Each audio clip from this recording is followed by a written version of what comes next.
There is a particular kind of arrogance embedded in the science fiction imagination, a quiet, unexamined assumption that the universe is essentially a vast open corridor that beings of sufficient intelligence or sufficient technological advancement can simply step across the boundary between dimensional frameworks the way a traveler crosses a bridge between two cities.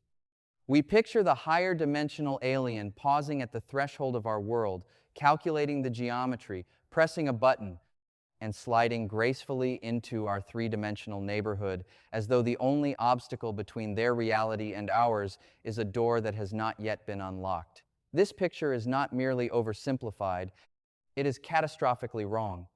And the reason it is wrong is not a matter of technological insufficiency or missing engineering knowledge.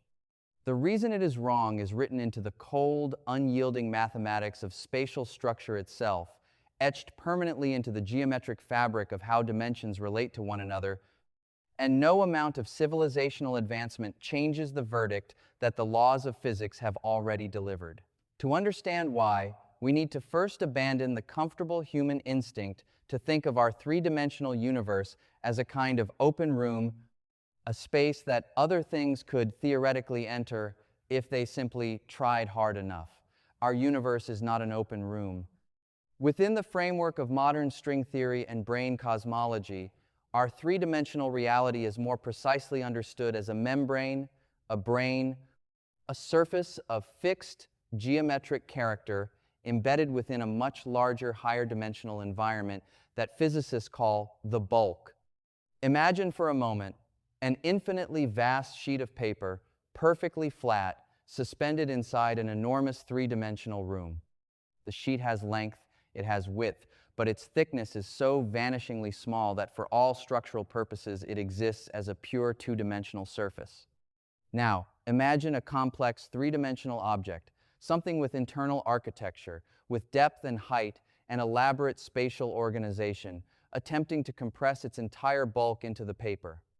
Not onto the paper, not near the paper, but into the paper itself, into the actual geometric substance of that two-dimensional surface. What happens to that object is not a compression, it is a catastrophic geometric destruction. Its internal structure, which depends on extension in all three of its native dimensions, is forced into a framework that simply does not contain enough spatial axes to support it. Its atoms flatten, its architecture collapses. Its operational integrity dissolves not because something violent struck it from outside, but because the geometric rules of a lower dimensional space are incapable of sustaining the structural logic of a higher dimensional entity. Our universe is precisely that sheet of paper, and the higher dimensional being standing at its edge is precisely that three-dimensional object. The mathematics does not permit the crossing. The geometry is the wall. String theory offers us the deepest vocabulary we currently possess for articulating exactly why this geometric wall is absolute. In the current best formulations of string theory, the universe is not four-dimensional in the way our everyday senses suggest. It is 10 or 11-dimensional, depending on whether we are working within the framework of superstring theory or the more encompassing M-theory. The fundamental constituents of reality in this picture are not point particles sitting inertly at fixed locations in space. They are tiny, vibrating loops of energy, strings, whose vibrational patterns across multiple spatial dimensions determine every property we associate with matter and force, the mass of a particle, its electric charge, the way it interacts with everything around it. These strings do not vibrate exclusively in the three large spatial dimensions we perceive around us. They vibrate across all 10 or 11 dimensions simultaneously. The extra dimensions beyond our familiar three are not absent.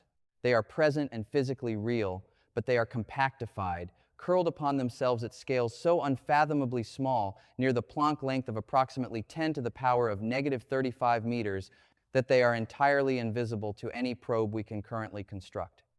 The shape of these compactified extra dimensions is not arbitrary. String theory constrains them to belong to a specific class of geometric objects known as Calabi-Yau manifolds, extraordinarily complex six-dimensional mathematical shapes whose precise topology determines the physical constants of the universe we observe. The vibrational modes available to a string depend critically on the geometry of the Calabi-Yau manifold it threads. The particles we are built from, the quarks and electrons and neutrinos that comprise every atom of our bodies, owe their specific properties to the specific Calabi-Yau geometry that governs our brain. A being whose molecular structure was organized in a genuinely higher dimensional space, a being whose chemistry relied on extended coordinates in dimensions beyond our three, would possess a quantum vibrational signature fundamentally incompatible with the Calabi-Yau geometry of our membrane. Its atoms would not merely be exotic to our physics, they would be geometrically non-representable within our framework. Asking such a being to manifest within our dimensional structure is mathematically equivalent to asking a six-dimensional geometric object to preserve its internal topology while being projected onto a two-dimensional plane. The projection does not produce a compressed version of the original. It produces a shadow, a distorted, incomplete silhouette that bears no functional relationship to the original structure. The higher dimensional being does not arrive here. Only its shadow could, and a shadow carries no chemistry, no biology, no coherent physical form. The second theoretical framework that locks this dimensional barrier into absolute permanence is brane world cosmology, and here the physics becomes genuinely terrifying in its precision. Within the Randall-Sundrum model and related approaches, the particles that constitute our physical reality fall into two fundamental categories with respect to dimensional confinement. The particles associated with the forces of our familiar physics, the quarks and electrons governed by electromagnetism, and the strong and weak nuclear forces are constructed from open strings. Open strings are strings with two free endpoints, and those endpoints are not free to wander into the bulk. They are permanently anchored to our specific brane. The endpoints of open strings are confined to the membrane with a geometric rigidity that is not a contingent physical fact subject to revision under extreme conditions. It is a topological necessity. The endpoints cannot detach.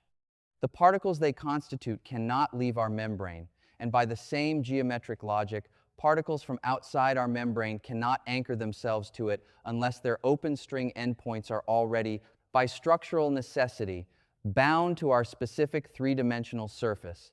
A higher dimensional being, by definition, is a being whose constituent matter exists and is organized in higher dimensional space. Its particles are not anchored to our brane. They cannot be, because anchorage to our brane would mean those particles were always already part of our membrane's physics, which would make the being a native of our reality rather than a visitor from outside it. The being's matter slides through our brane not because it is moving too fast to interact, but because it possesses no geometric mechanism by which interaction is possible. Our electromagnetic field does not extend into the bulk. Our nuclear forces do not extend into the bulk.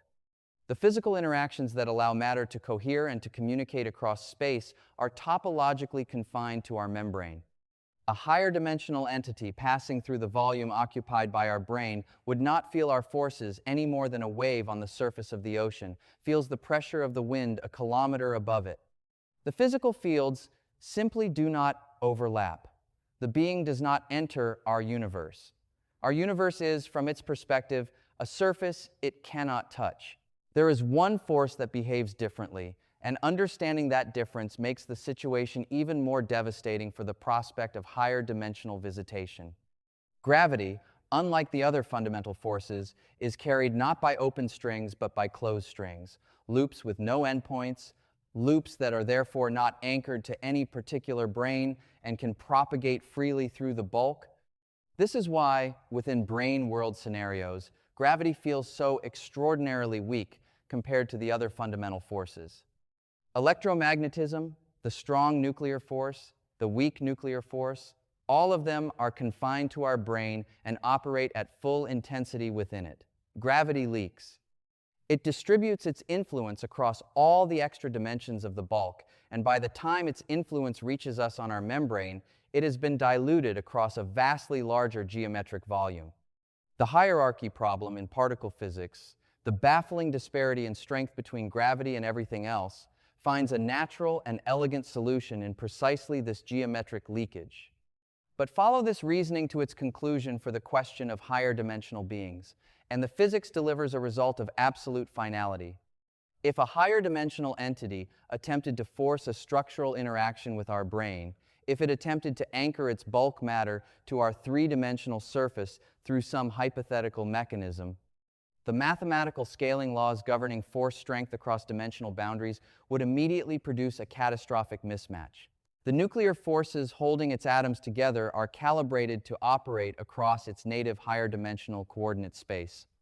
The coupling constants, the numbers that describe how strongly the nuclear force binds a nucleus together, are functions of the dimensionality of the space within which that force operates. A force calibrated to operate in higher dimensional space does not simply transfer to three-dimensional space at the same strength. The geometric compression of its operational volume causes its effective coupling constant to change. For the electromagnetic and nuclear forces, this means the binding energies holding the being's atomic nuclei intact would decouple from the spatial scale at which its atoms exist on our membrane. The nuclei would experience what is effectively a geometric decompression of their binding architecture. The force that was holding them together was designed for a space with more room, and in our space with less room, the mathematics of that force no longer closes properly. The atoms do not merely destabilize, they dissolve. The being does not enter our reality. It ceases to be a structured entity the instant the attempt is made. What we are left with, after following this physics rigorously and without concession to comfort, is something far more extraordinary than the naive fantasy of dimensional visitors.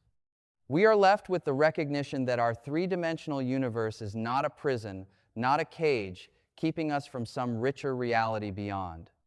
It is a precisely calibrated geometric environment whose specific dimensionality is the foundation of every stable physical process that makes chemistry possible, that makes biology possible, that makes the astonishing improbability of a mind capable of contemplating its own existence possible.